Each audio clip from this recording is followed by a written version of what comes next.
Hello and welcome to the Winging It Travel Podcast YouTube channel. Join me on my journey as I travel across the world, seeking out adventures, meeting new people and trying out new things. Hello and welcome to this week's episode, and we are in Switzerland, checking out Zurich, Lucerne and then the Bernina Express going over the Alps into Tirano in Italy. This trip in Switzerland was part of our Interrail month in Europe. Our plan was to always go on the Alps train, and this was booked well in advance of that trip. We actually got the Interrail pass for the month, unlimited journeys for half price. That means you can travel on any network in Europe with your pass. The only caveat being you might have to pay to reserve some seats, and this was the case for the Alps train going to Italy. Let's get stuck into the episode.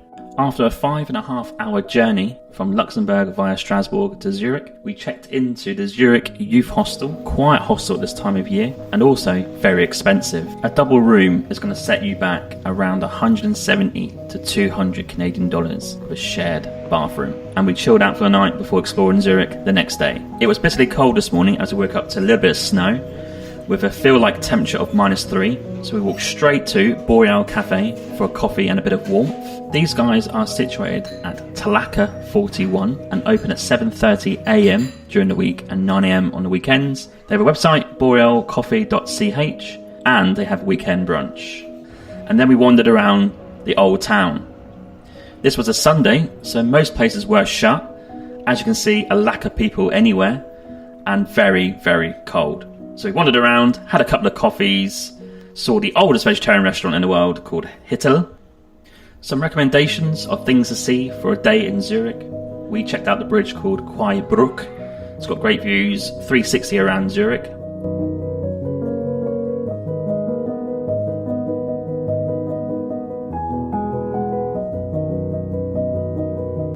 And then we checked out the Grossmünster, as you can see here, a big church cathedral type structure, and the Kirche from Münster. These are all in the same area around Old Town, and they're all about 5-10 minute walk from each other. We had a shock of paying $28 for a McDonald's each, and then we went to this cafe for coffee. Let's give this Grande Cafe and Bar coffee a taste. Looks quite strong. In we go. Oh, that is unbelievably strong, and you don't see this very often, but I'm going in for some sugar. Back to my old roots. Sprinkle some sugar in that. Let's get another taste. Stir it up. This costs around €5 to €6 in that ballpark, and that is normal to Zurich. So it's probably one of the most expensive Americanos I'm going to have. Let's get another taste. Oh, with sugar, that is unbelievable. Oh, that is sensational. Oh, unbelievable, unbelievable. Nice, isn't it? Nice little place.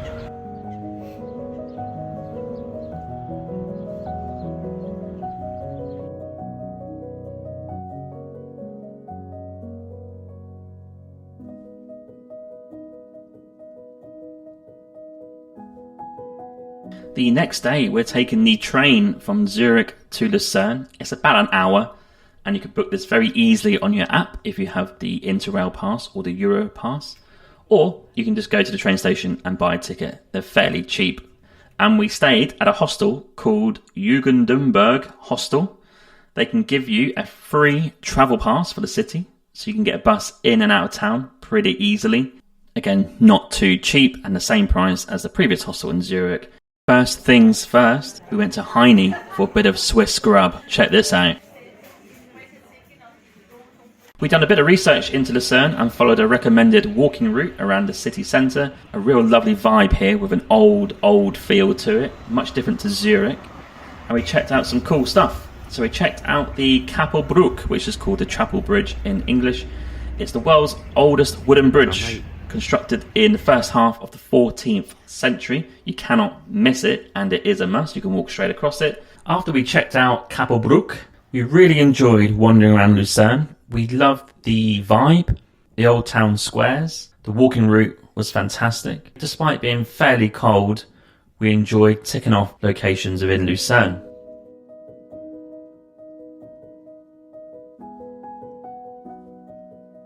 The Jesuit church was very historic, very calm, very peaceful. You can just push the door open as you go in.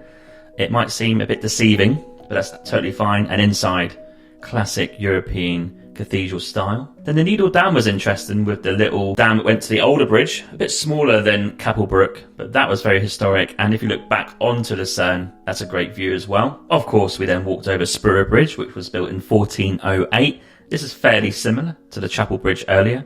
And with some food stops and coffee shops, we walked around, enjoyed the ambience, enjoyed the old town squares, and embraced the history of Switzerland. Would definitely go back. As always, we always need a coffee stop, so we picked out a very trendy establishment called the Café Nord for the next day. These guys are located on Bundesstrasse and have a Swedish feel to the cafe. The vibe is so trendy. Whilst having our coffee, we got a bit peckish with chocolate, so we thought, do you know what, why not?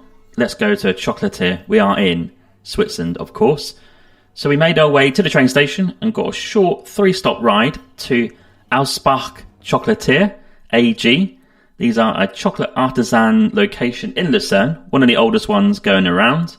And these guys are open from 8:30 in the morning and close at 5 p.m. in the evening.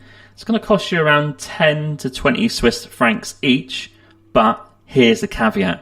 You can eat as much of the chocolate as you see, and you can get a free custom-made bar of chocolate at the end with any toppings that you want. It's an absolute dream if you love chocolate. You get to see all the history of how they started, how chocolate was made in the early days, how they keep it going now, and what type of chocolate they offer. And it goes through the whole process in a very interactive tour. I would highly recommend it.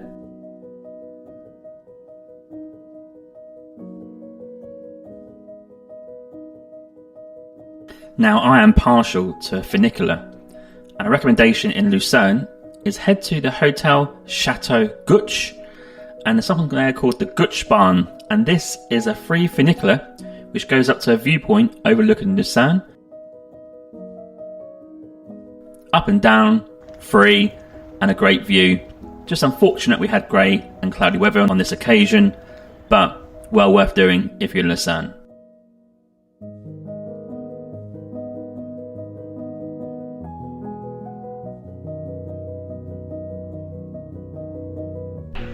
Another coffee stop is needed, yet again, this time in a bookshop.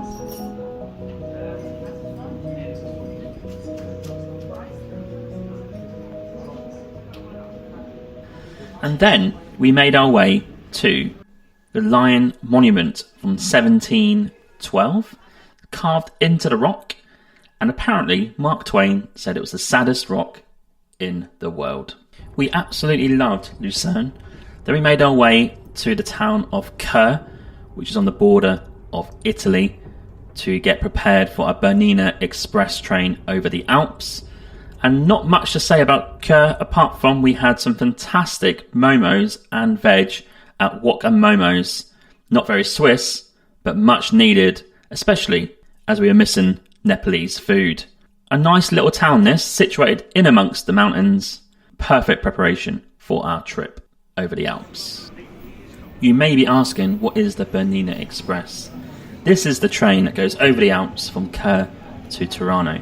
It's a UNESCO World Heritage Site and has pristine alpine landscapes.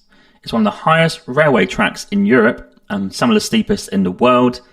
It takes passengers on a unique journey through 55 tunnels and 196 bridges. From Switzerland's oldest town through wildly romantic gorges, the past spectacular man-made structures such as the Landwasser Viaduct, up to the eternal ice of the glaciers and back down to the palm trees in the Italian town of Tirano. No other alpine crossing is so spectacular. And they have panoramic cars which offer first and second class travel. The idea of the panoramic cars is to give you a 360 degree view as you go through the Alps. Now, some stats and facts here. We booked this well in advance, and I would advise booking 1, 2, 3 months in advance. I wouldn't even do a month, I'd do 2 or 3, and you will have to pay to reserve. Even if you have the Interrail pass, it's going to cost you around €35 to reserve a seat. We reserved 2 seats, of course, and this was a birthday treat for my partner Emma.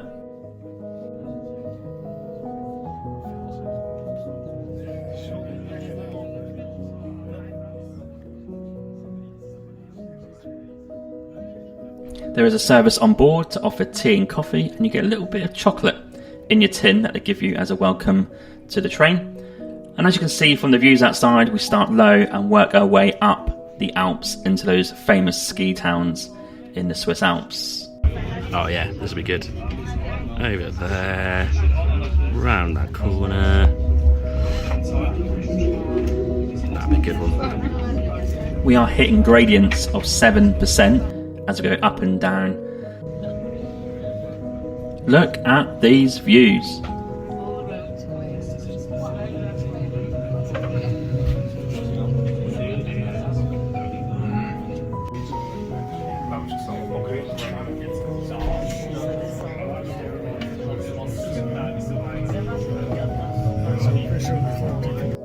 The highest point is Alp Grum, which is right at the top, and here the train will stop for 20 odd minutes while you get out, stretch your legs and go to admire the views all around you. Snow-capped mountains, absolutely sensational scenery, get your photos and get your videos.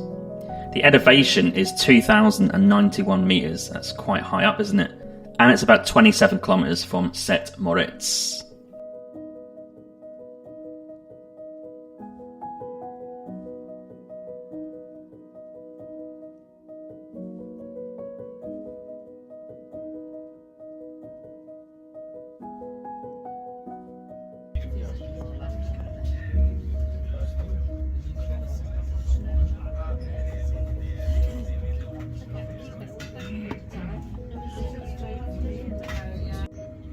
Gewaltige Geröllmassen den Talausgang ab und stauten das Wasser auf.